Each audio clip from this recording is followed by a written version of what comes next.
आज के लिए विज्ञान भैरव तंत्र का सूत्र है,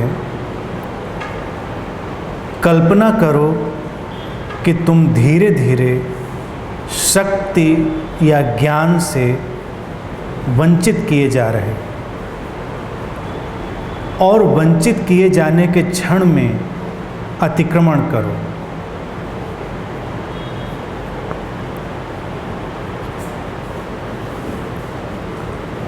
आज का सूत्र अपने आप में बहुत अद्भुत है।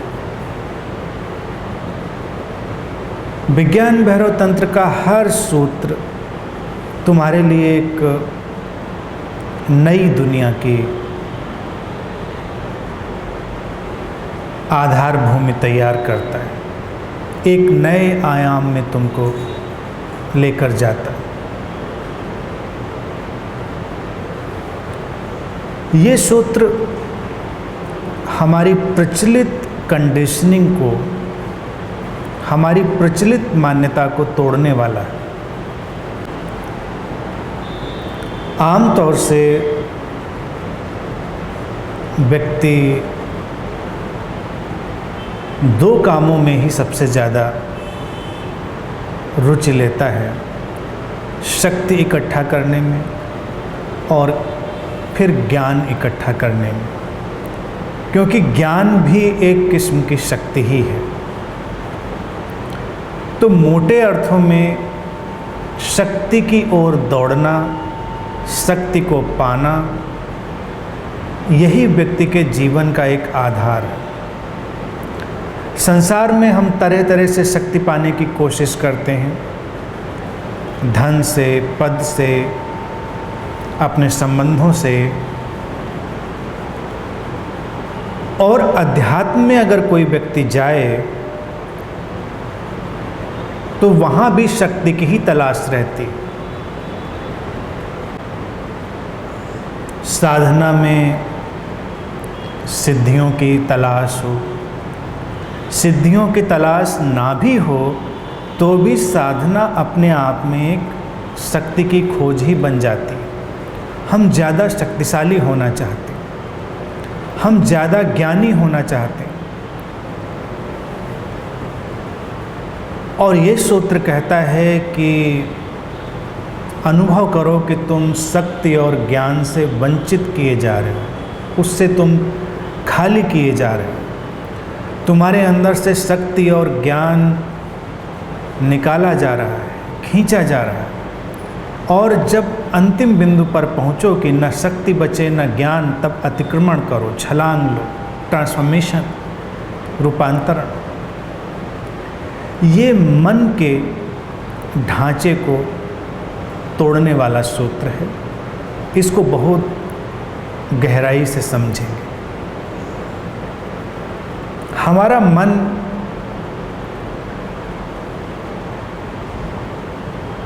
एक प्रक्रिया है, एक प्रोसेस। मन कोई ऐसी चीज़ नहीं है जो हमारे अंदर पाई जाती, वो एक प्रक्रिया है। चेतना जब किसी भी भांति सक्रिय होती है और हम अभिव्यक्ति का कोई मार्ग ढूंढते हैं तो ये मन बीच में कहीं पैदा हो जाता है, या हमारी इच्छाओं और वासनाओं से जब चेतना का प्रकाश टकराता है तो बीच में कहीं मन पैदा हो जाता है। मन एक ऐसी घटना है कि जिसके बारे में हम लगातार जानने की तरफ बढ़ रहे हैं। भारत में हमेशा मन के पार जाने की बात की गई है, मन के अतिक्रमण की। और अगर मनोविज्ञान के संदर्भ में करें तो वो मन के समायोजन की विधियों की ज़्यादा बात करते हैं। हमारा जो माइंड है, मन है, उसको कैसे हम समायोजित कर दें, एडजस्ट कर दें, हार्मोनाइज कर दें। लेकिन मन तो रहेगा, माइंड तो रहेगा, क्योंकि पश्चिम के अनुभव में मन के पार का कोई अनुभव शायद नहीं रहा होगा। और पूरब में, भारत में, चीन में, आसपास का जो पूरा वातावरण है जहाँ गहरी साधना की परंपराएं रहीं, वहाँ पर मन के बारे में बहुत खोजबीन करने की चेष्टा नहीं करी गई।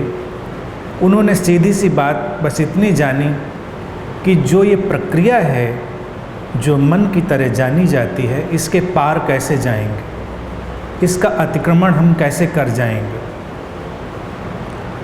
और जब ये खोज हुई तो देखा गया कि दो बातें ही मन को बचाए रखती हैं।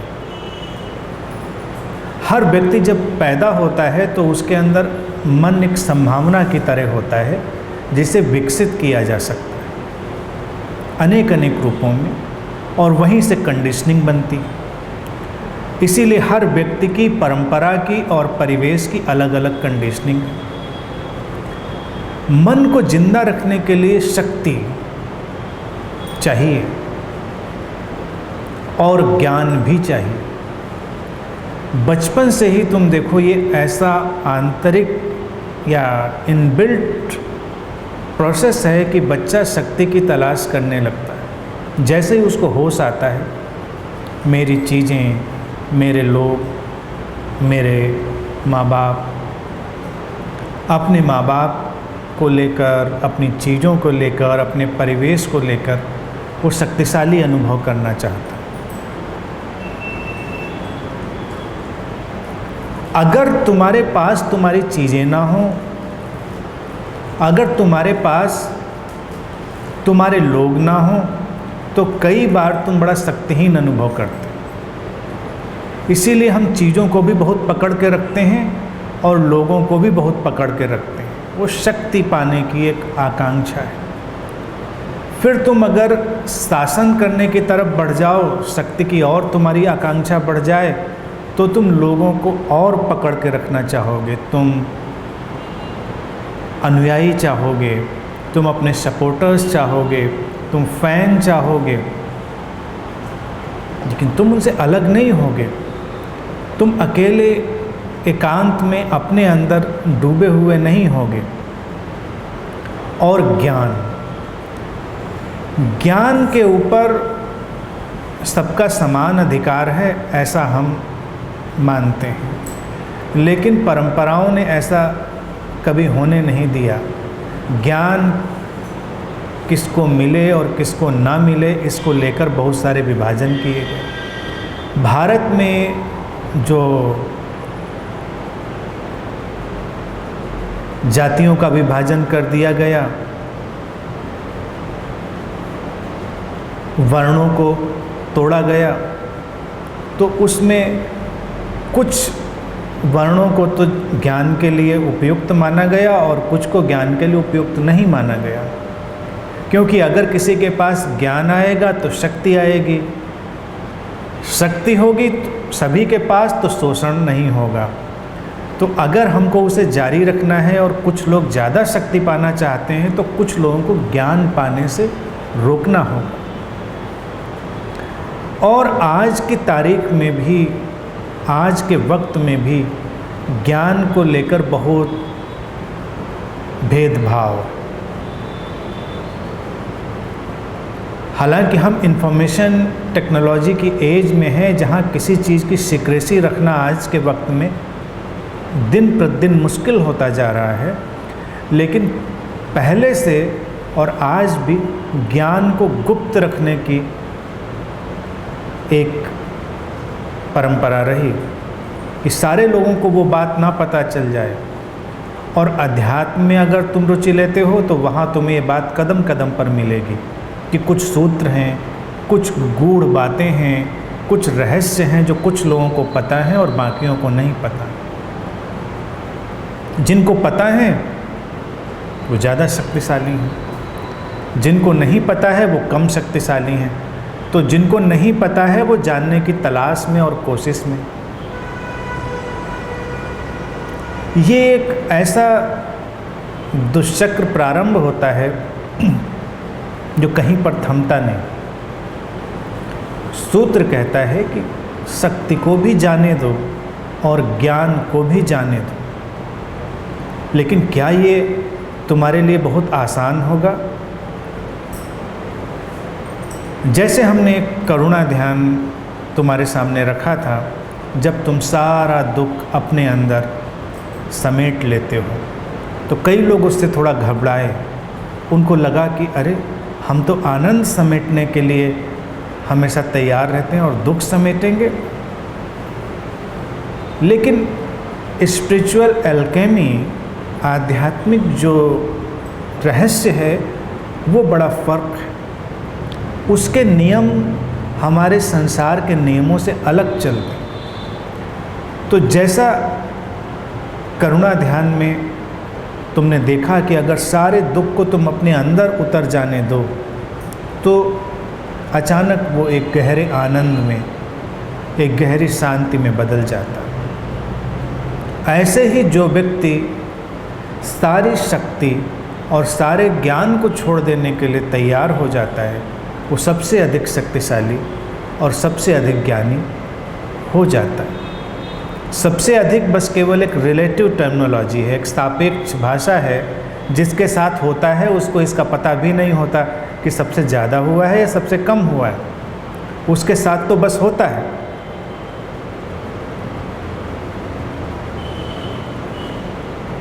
तुम्हारे पास इस सूत्र की बहुत सारी स्वाभाविक स्थितियां भी हो सकती हैं, नेचुरल स्थितियां भी हो सकती हैं। और अगर नेचुरल स्थितियां नहीं हैं तो तुम उनको निर्मित कर सकते हो। अब नेचुरल स्थितियां जैसे तुम बहुत थक गए हो, या तुम बीमार हो और बीमारी में तुम कमज़ोर हो रहे हो। अगर तुम थक गए हो तो तुम क्या करोगे? अभी तक तो तुमने यही सीखा है कि तुम कोशिश करोगे कि तुम्हारे अंदर ऊर्जा आ रही है, और कई ध्यान विधियाँ और कई ऐसी जो साइकिक टेक्निक्स हैं वो तुमको यही बताएंगी जैसे तुम अस्तित्व से ऊर्जा ले रहे हो और तुम्हारे ऊपर ऊर्जा आ रही है, तुम ऊर्जावान हो रहे हो, तुम शक्तिशाली हो रहे हो और तुम्हें लगेगा कि तुम्हारी थकान चली गई। अच्छा है, वो एक अलग आयाम है, उसमें कोई बुराई नहीं। लेकिन इस विधि में एक अलग रास्ता है। अगर तुम थके हुए हो, तुम बिस्तर पर लेटे हो, तो तुम बची खुची शक्ति को भी अस्तित्व में समर्पित कर देते हो। तुम भाव करते हो कि जो शक्ति है वो भी अस्तित्व ले रहा है। तुम बिल्कुल शक्तिहीन हो रहे हो, और जिस क्षण तुमको लगे कि अब बिल्कुल भी शक्ति नहीं रही, उसी क्षण सूत्र कहता है अतिक्रमण, ट्रांसफॉर्मेशन, छलांग, जंप। अगर तुम इसको सजग होकर कर रहे हो, सचेतन होकर कर रहे हो, अवेयरनेस के साथ कर रहे हो, तो उस बिंदु पर अतिक्रमण का भाव अपने आप पैदा होगा। तुम छलांग लोगे और तुम सारी परिस्थिति के साक्षी रह जाओगे। तुम सारी परिस्थिति को देखने वाले रह जाओगे, और जो साक्षी है वो सर्वाधिक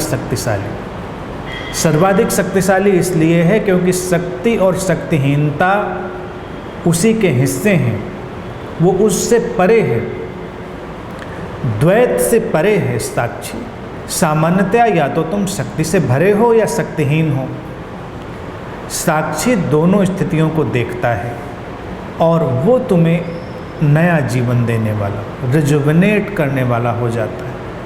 तुम एक नए जगत में प्रवेश करते हो जहाँ पर तुम जीवन की नई संभावना को जानते हो कि ऐसा भी संभव है। अब कोई व्यक्ति गहराई से बीमार हो तो बीमारी से ठीक होने के दो उपाय हैं। या तो तुम्हारे अंदर सचमुच में अस्तित्वगत ऊर्जा बहती चली आए। अगर तुम इस टाइप के व्यक्ति हो जो अस्तित्वगत ऊर्जा को अपने अंदर बहना अनुभव करते हैं, तो तुम्हारे लिए वो सहज होगा लेकिन कभी कभी तुमको लगता है निराशा पकड़ रही है कि सब जाने दो, सब खत्म होने दो, अब कुछ बचाने की ज़रूरत नहीं। तो तुम्हारे लिए यहाँ पर भी उपाय है ट्रांसफॉर्मेशन का। आम तौर से लोग कहेंगे निराशावाद है, ऐसा मत सोचो। ज़्यादातर तुमको यही समझाया गया, ऐसा मत सोचो। अगर कोई व्यक्ति बीमार है और कहे अब बस सब खत्म, अब मैं जा रहा हूँ, तो लोग कहें नहीं नहीं ऐसा क्यों कहते हो। यहीं पर ये सूत्र तुम्हारे लिए एक नई क्रांति लेकर आता है, नई रिवॉल्यूशन। वो निराशा नहीं है, वो जीवन ऊर्जा का एक अलग ढंग है, वो लाइफ फोर्स का एक अलग ढंग से कार्य करने का तरीका है। अगर तुमको लगता है कि तुम मरने जा रहे हो तो बस बिस्तर पर लेटे रहो और सोचो कि मृत्यु आ रही है तो कुछ बचने का उपाय भी नहीं। जो शक्ति है सब चली ही जानी है, ज्ञान है वो भी चला ही जाना है, कुछ बचना नहीं है। अचानक एक बिंदु आएगा गहरी शांति का, और उसी क्षण तुम जरा सा प्रयास करो तो छलांग लग सकती है, अतिक्रमण हो सकता है। लेकिन कई बार लोगों को पता चल जाए कि मृत्यु आने वाली है तो पता नहीं क्या करेंगे। वो ज़्यादा कोशिशों में लग जाएंगे कि अब क्या क्या निपटा लें, क्या क्या कर लें, या वो सब छोड़ देंगे। जब आनी है तो क्या बचाना है, जो बचना है बचेगा, नहीं बचना है नहीं बचेगा। मैंने सुना है कि एक व्यक्ति को एक बार डॉक्टर ने बताया कि तुम्हारे पास बस 12 घंटे हैं, एक ऐसी बीमारी है तुम बस 12 घंटे में ख़त्म हो जाओगे। अच्छा भला व्यक्ति था, उसको धक्का लगा, घर आया, रात होने वाली थी, शाम हो चुकी थी। उसने अपनी पत्नी से कहा कि मेरे पास बस कुछ ही घंटे हैं, शायद ये रात ही है बस मेरे पास, तो आज हम लोग बस बातें करेंगे, अच्छी अच्छी बातें करेंगे, मोहब्बत की बातें करेंगे, साथ बैठेंगे, कॉफ़ी पिएंगे। बात करते रहे, आधी रात हो गई, 2 बज गया, 3 बज गया, वो जोश में खूब मोहब्बत से। तो पत्नी ने कहा कि अब सो जाओ। उसने कहा नहीं मुझे नहीं सोना है। तो पत्नी ने कहा कि तुमको तो सुबह उठना नहीं है, मुझे तो उठना है, सो जाते हैं हम लोग। तो जिसको सुबह उठना है उसको तो तनाव है सोने का भी, लेकिन बात करके भी तो तुम उसे अपने वक्त को ज़ाया ही कर रहे हो, ख़त्म ही कर रहे हो। कल्पना करो अगर ये पता चल जाए कि किसी के पास कुछ ही घंटे हैं तो वो क्या करेगा। तो एक उपाय है, वो शांति से बैठेगा और सब कुछ छोड़ देगा, जो होना है सो हो। और उस क्षण बहुत संभव है, कई बार उन घटनाओं में पुनर्जीवन भी हो जाता है और कई बार नहीं भी होता। नहीं हुआ तब भी कोई बात नहीं, हुआ तो भी ठीक। तुम्हारे लिए मृत्यु समाप्त हो जाती, फिर मृत्यु का कोई मतलब नहीं रहता, एक अतिक्रमण हो जाता है। और अगर तुमने मृत्यु को देख लिया है तो तुम्हारे लिए शक्ति का कोई मतलब नहीं है और ज्ञान का भी कोई मतलब नहीं। तुम बहुत शक्तिशाली हो और बहुत ज्ञानी हो, अगर मृत्यु आए तो सब शक्ति पहुँच के जाती है और सब ज्ञान पहुँच के जाता है, क्या बचता? तो हासिल तो कुछ नहीं। जब अंत में हासिल नहीं है तो अभी इतना तनाव लेने की ज़रूरत क्या है? तिनका तिनका ज्ञान इकट्ठा करना और फिर एक दिन उस ज्ञान का बिखर जाना। इतिहास ने ऐसे बहुत सारे ज्ञानियों को देखा है जो बहुत ज्ञानी थे और अपने जीवन के अंतिम पड़ाव पर उनकी स्मृति ही चली गई, यानी कि उनका ज्ञान का सारा ढांचा बिखर गया। बड़े बड़े दार्शनिक, बड़े बड़े लेखक, कई वैज्ञानिक, लंबी लिस्ट है।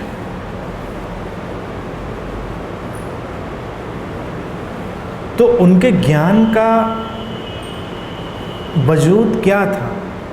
फ्रेडरिक नीत्शे के वचन पढ़ो तो तुम्हें गौतम बुद्ध से कम नहीं लगेंगे, इतना प्रभावशाली, शक्तिशाली। और वो शक्ति में ही रुचि भी लेता था व्यक्ति। वो कहता था कि जीवन में एक ही चीज़ महत्वपूर्ण है, शक्ति।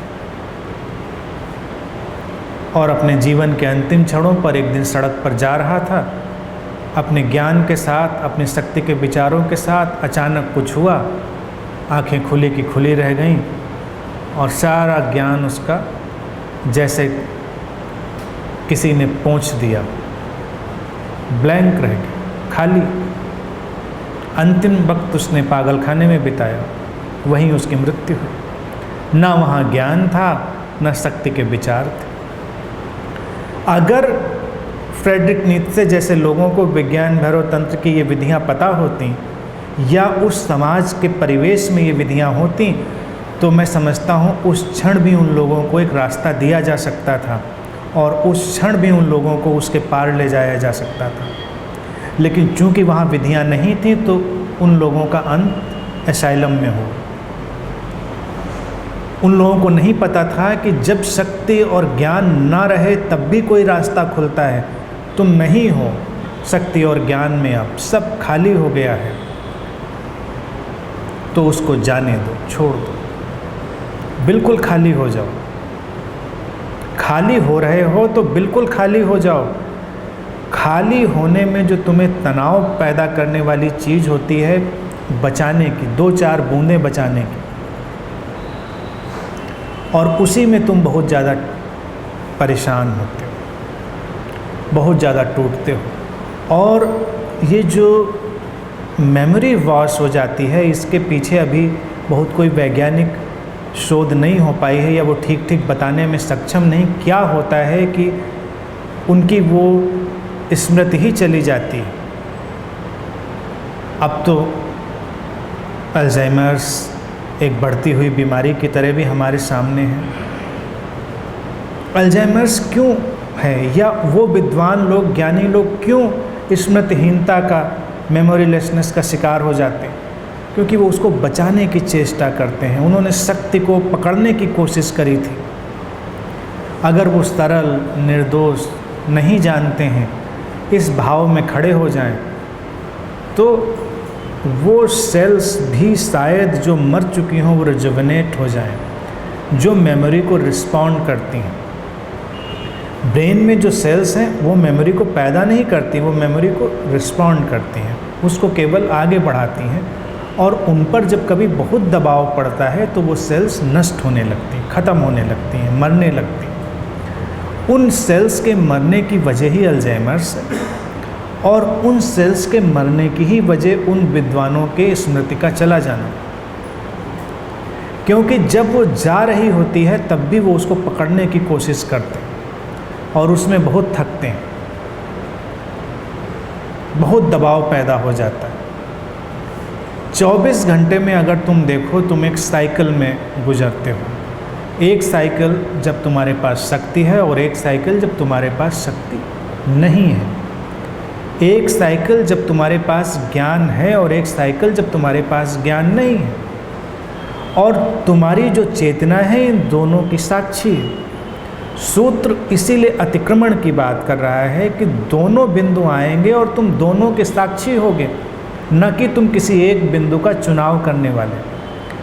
तो यहाँ पर हम उस बिंदु को देख रहे हैं इस सूत्र में, जो आम तौर से नकारात्मक जान पड़ता, लेकिन पूरी प्रकृति में तो ऐसा है।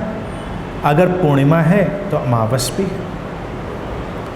तुम एक की कल्पना नहीं कर सकते। अंधेरा है तो रोशनी,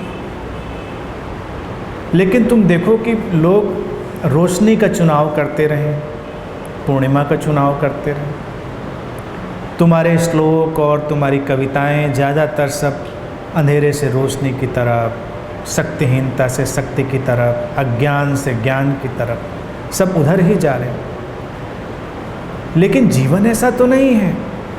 जीवन तो तभी पूर्ण है जब दोनों चीज़ें हैं।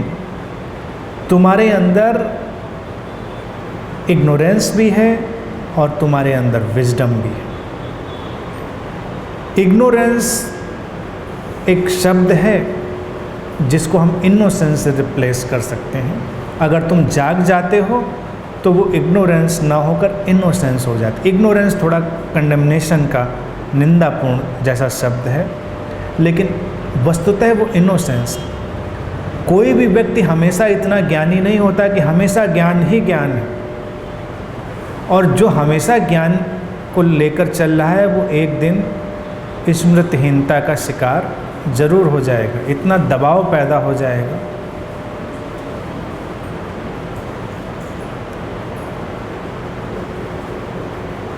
तो स्वाभाविक स्थितियों का उपयोग भी तुम कर सकते हो जब जीवन में वो आ रही हो, और अगर नहीं है तो तुम इन्हें निर्मित कर सकते हो। जैसे दो छोर, दो पोल दिन में हर व्यक्ति को महसूस होते हैं। एक, जब तुम सोने जाते हो, नींद में सोने जा रहे हो, इसका मतलब तुम थक चुके हो, तुम्हारा शरीर विश्राम की मांग कर रहा है। और एक छोर जब तुम जागते हो। जागते हो का अर्थ इतना ही है कि तुम्हारे शरीर में ऊर्जा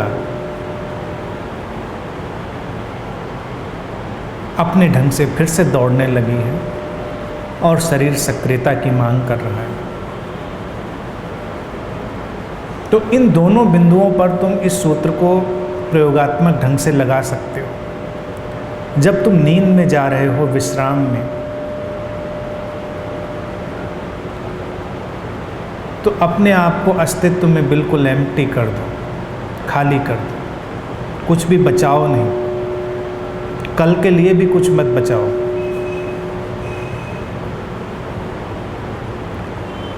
तुम लेटो अपने बिस्तर पर, अपने शरीर को ढीला छोड़ दो और ऐसा ही अनुभव करो जैसे बस मृत्यु घट रही। ये अंत है, कुछ भी बचाने की ज़रूरत नहीं। सारी शक्ति को छोड़ दो। तुम क्या जानते थे, क्या समझते थे, तुम्हारी ज्ञान की क्या स्थितियां हैं, सब छोड़ दो। ज्ञान का क्या करोगे? सोने के बाद ज्ञान का तो कोई काम नहीं, या काम है तो नींद में बड़बड़ाओगे। जिन लोगों को लगता है कि ज्ञान नींद में भी काम आता है, वो स्लीप वॉकर्स हो जाते हैं, नींद में चलने लगते हैं। बेचैनी इतनी है कि शक्ति को तुम छोड़ ही नहीं पा रहे हो, तो सोने के बाद वो तुम्हारा जो शक्ति का विचार था शरीर को फिर से उठा देता है, चला देता है। तुम नींद में घूम फिर आते हो, काम कराते हो, फिर सो जाते हो, लेट जाते हो। मतलब तरह तरह के सपने इसलिए नहीं आते कि सपनों की बड़ी ज़रूरत है। ज़रूरत वाले सपने भी आते हैं, लेकिन वो बड़े कॉस्मिक। कभी कभी आम तौर से सपने तुम्हारे उस अधकचरे ज्ञान से निकले हुए होते हैं, जिस ज्ञान को तुम छोड़ नहीं सकते। तो वो तरह तरह के रूप लेकर, तरह तरह की चीज़ें लेकर आते हैं। कई लोगों को मैं जानता हूँ, वो अपने सपनों में बड़े विद्वान होते हैं, और जब जगते हैं तो कहते हैं अब कुछ समझ में नहीं आता ठीक से, सपनों में तो बिल्कुल प्रवचन ही दे रहे थे। क्योंकि तुम ज्ञान को पकड़ के रखना चाहते थे। तो नींद के क्षण में, रात में इस प्रयोग को करो। सारी शक्ति को अस्तित्व में विसर्जित कर दो, सारे ज्ञान को अस्तित्व में विसर्जित कर दो। जो कुछ बचा खुचा है सब अस्तित्व में छोड़ दो, डिज़ोल्व हो जाओ। जैसे एक मृत्यु आ रही है, कुछ बचाने की ज़रूरत नहीं, बिल्कुल खाली, एम्प्टी। और तुम देखोगे तुम्हारी नींद की क्वालिटी बदल रही है, नींद की गुणवत्ता बदल रही है। जो लोग अनिद्रा से पीड़ित हैं, इंसोमेनिया से पीड़ित हैं, वो अगर इसको प्रयोग करते हैं तो वो उससे बाहर हो जाएंगे। लेकिन अगर वो इसलिए करेंगे कि अनिद्रा का इलाज है, तो कभी असर नहीं करेगा। लेकिन करता है, ये सच है। क्योंकि नींद ना आने का मतलब है तनाव, और तनाव है किसी शक्ति का तुम्हारे शरीर मन से, बॉडी माइंड से टकराते रहना, वो वैचारिक रूप से। ज्ञान का बचा रहना, ज्ञान भविष्य की कल्पनाओं के रूप में भी हो सकता है। जैसे कि तुम सोचो कल क्या होगा, फिर परसों क्या होगा, और तुम योजनाएं बना रहे हो लेटे हुए। तो मेरा सजेशन है, योजनाएं बनानी है तो उठ के बैठ जाओ, कुर्सी पे बैठो, टेबल पे बैठो, और घंटे भर बैठकर अच्छे से कलम कागज़ लो, योजनाएं बनाओ, प्लान करो। फिर कागज़ वहीं रखो, कलम रखो, आकर लेटो तो सारी योजनाएं ख़त्म, द एंड, सारी शक्ति ख़त्म। अब तुम सोचते हो अगर रात में भूख लगी 2-3 बजे तो उठकर क्या खाएंगे, उसका इंतज़ाम भी करके रखते हो। कई लोग हैं वो 2-3 बजे उठ के खाते हैं। ज़रूरत नहीं है उसकी, वो केवल आदत।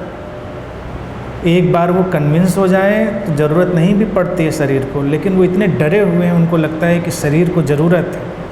अगर तुम मर ही गए तो ज़रूरत क्या है तुम्हारे 2-3 बजे के इंतज़ाम की। तो नींद में ऐसे जाएं जैसे मर गए, ख़त्म। और इतना विश्राम, इतना रिलैक्सेशन तुम्हारे अंदर आएगा कि तुम भी सुबह ही उठोगे, बीच में कोई गड़बड़ नहीं, सपने भी नहीं आएंगे, क्योंकि सपने भी डिस्टरबेंस हैं। फिर जब सुबह उठो तो तुम शक्ति का अनुभव करो, फिर तुम अपने विचारों का अनुभव करो, तब तुम अपनी सारी दुनिया को वापस ले आओ। तो ये 2 सिरे हो गए। जब सुबह उठ रहे हो तो तुम अपने अंदर ऊर्जा को बहता हुआ, सक्रिय होता हुआ, अपने को पूरी तरह से गतिशील होता हुआ अनुभव करो। वो दूसरा ध्रुव है। इस विधि में उसका जिक्र नहीं है, लेकिन मैं तुमको दोनों ध्रुव बता रहा हूँ। और फिर तुम्हारे सामने अचानक तुम देखोगे सारा का सारा ज्ञान प्रकट हो गया है, तुम्हारा मन आ गया है, तुम्हारी सारी योजनाएं, तुम्हारे विचार सब एकदम से तुम्हारे लिए इल्यूमाइन हो गए हैं, प्रकाशित हो गए। लेकिन सुबह की तुम्हारी क्लैरिटी, स्पष्टता और ऊर्जा की स्थिति उसी अनुपात में गहरी होगी जिस अनुपात में तुम्हारा रात का अंतिम जो क्षण था, उसकी भावदशा थी, वो जैसी थी। ये पीक और वैली का कॉम्बिनेशन, ये विधि वैली एक्सपेरिमेंट पर है, घाटी प्रयोग में। तुम पीक और वैलीज में रहते हो, लेकिन हम घाटियों के विरोध में हैं, उनसे घबराए हुए हैं। उनसे डरना छोड़ना है, उनसे एक रिश्ता बनाना है, उनसे एक नए ढंग की मैत्री बनानी है। शक्तिहीनता की भी और ज्ञानहीनता की भी एक भावदशा, मैत्रीपूर्ण भावदशा, एक ऐसी चीज़ है जिसको कोई व्यक्ति शायद कभी नहीं देखता है, लेकिन अगर तुम देखोगे तो तुम इस बात से कन्विंस होगे। मैंने बहुत गौर से देखा है। 24 घंटा एक साइकिल अगर मान लो तो इसमें तुम्हारे शक्ति के पीक और वैली आते हैं और तुम्हारे ज्ञान के भी पीक और वैली आते हैं, घाटी और शिखर। कुछ क्षण ऐसे होते हैं जब तुम बिल्कुल अज्ञानी नज़र आते हो, कुछ भी तुम्हें समझ नहीं आता। तो वो क्षण होते हैं जब तुम कुछ समझने की कोशिश ना करो, तुम विश्राम से बैठो, शांति से बैठो और अपने अज्ञान का बस आनंद लो। आनंद लेने का मतलब उसे सजग होकर देखो। हर व्यक्ति ज्ञानी और अज्ञानी के एक वर्तुल में डोलता है, लेकिन जब तुम्हारे वो वाले क्षण आते हैं तब तुम ज्ञान को पकड़ने की कोशिश करते हो। तुमको लगता है कोई किताब निकालें, ढूंढें, कुछ समझ में नहीं आ रहा, ऐसा लग रहा है तुम बिल्कुल स्टूपिड हो गए हो, इस समय तो तुम कुछ सोच ही नहीं सकते।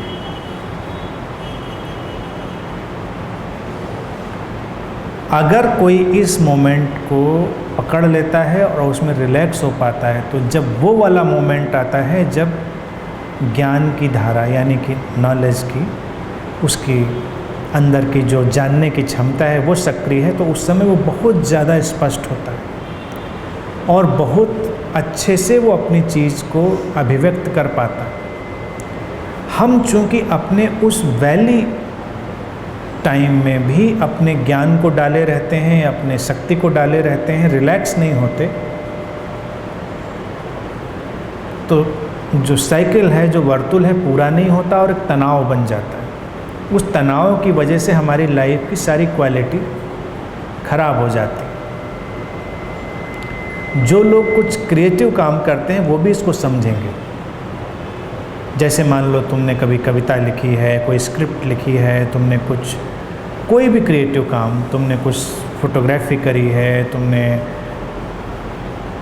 कुछ भी किया, एनीथिंग, लंबी श्रृंखला है उसकी, तो तुम देखोगे कि कुछ मोमेंट्स होते हैं जब तुमको कुछ भी नहीं आता, यू फील स्टक, जैसे पतझड़। तुमसे कहा जाए कि इस समय कुछ, तुमको कुछ नहीं, खाली। अब अगर कोई उस खाली में बहुत कोशिश करता है कि चलो इसमें हम कुछ करते हैं, तो वो एक मीडियोकर क्रिएटिविटी करता है। उस समय वो जोड़ तोड़, इधर उधर का गणित का प्रयोग करता है और वो कट कॉपी पेस्ट हो जाता है। लेकिन अगर कोई उसमें रिलैक्स हो जाता है कि ठीक है, तो थोड़ी ही देर में वैली एक्सपीरियंस के बाद पीक एक्सपीरियंस आता है, जब एकदम से क्रिएटिविटी उसको पकड़ती है आउट ऑफ नोवेयर, अज्ञात से, और अचानक उसके पास विचार हैं, उसके पास अभिव्यक्त करने के तरीके हैं, क्षमताएं हैं, और सब सक्रिय हो गया।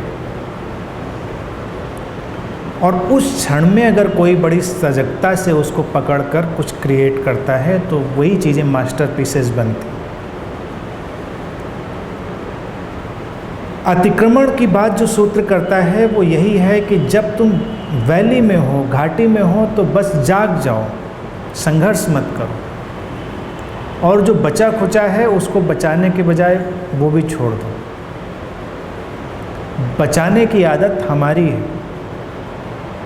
जैसे इसी व्यवस्था और अनुभव के चलते हुए जनमानस में एक कहावत चलती, शायद तुमने सुनी होगी, भागे भूत की लंगोटी भली। यानी कि अगर भूत आया है, दिखा है तुमको और भाग रहा है, तुम पकड़ने जा रहे हो, तुम पकड़ नहीं पा रहे हो, तो कुछ करो, कम से कम उसकी लंगोटी ही पकड़ के खींच लो। वो भाग जाएगा, तुम्हारे हाथ में लंगोटी तो रह जाएगी।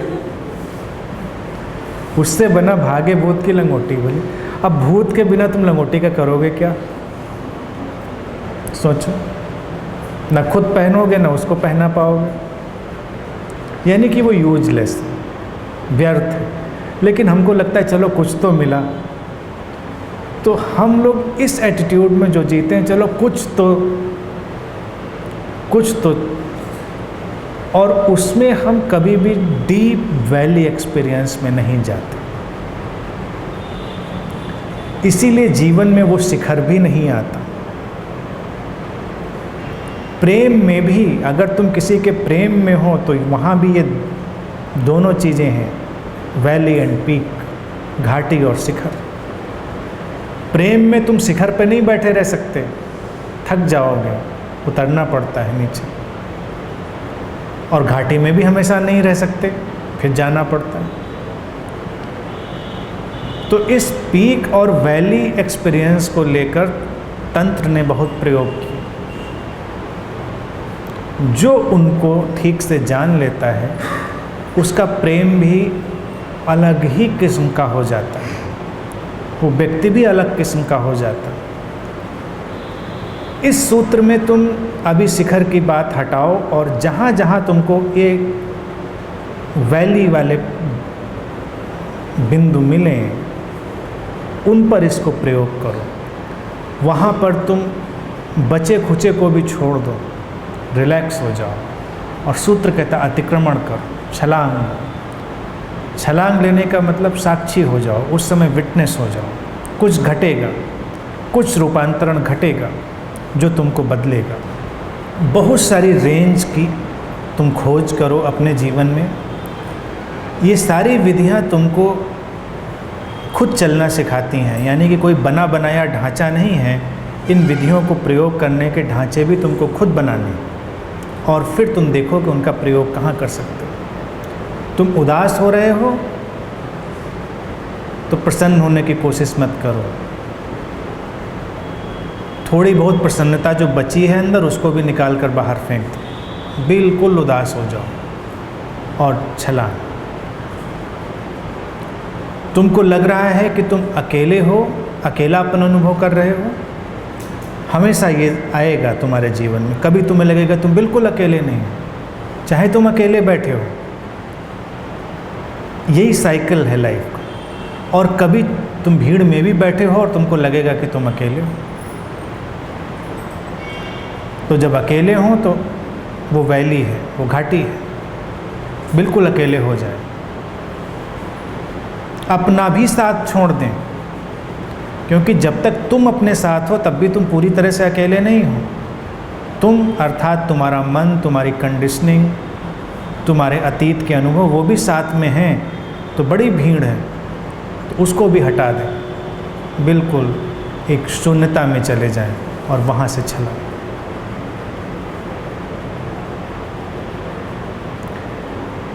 अनेक अनेक जगहों पर तुम्हें ये शक्ति और ज्ञान से खाली होने के बिंदु मिलेंगे, और वहाँ पर ही तुम अपने अनुकूल विधियाँ तलाश कर सकते हो। इस विधि के साथ चलते हुए तुम देखोगे कि जीवन में निराशा, उदासी, हताशा या नकारात्मकता जैसी कोई भी चीज़ नहीं है। वो जब है तो वो वैली है, घाटी है।